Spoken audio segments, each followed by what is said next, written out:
La première cargaison française d'aide humanitaire est arrivée à l'aéroport de Chengdu. Après des semaines de brouille entre Paris et Pékin, on enterre l'âge de guerre.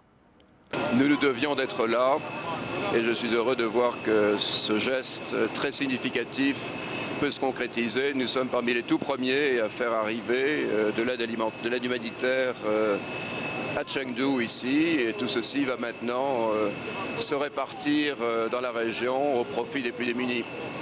Pour Carrefour, le géant français de la distribution, ce séisme est aussi l'occasion de redorer son blason. Pour éviter la panique, les autorités locales lui ont demandé de rouvrir ses portes le plus vite possible. Tous les gens sont jetés sur l'eau, sur des produits basiques quand on a réouvert après le tremblement de terre. Les caissières sont restées à leur poste alors qu'elles voyaient les produits qui défilaient. Je ne pense pas qu'elles ne pensaient pas à l'image de Carrefour ou au boycott ou quelque chose comme ça. Elles faisaient leur travail pour aider la population et c'est ce qu'on nous demande et c'est ce qu'on essaie de faire.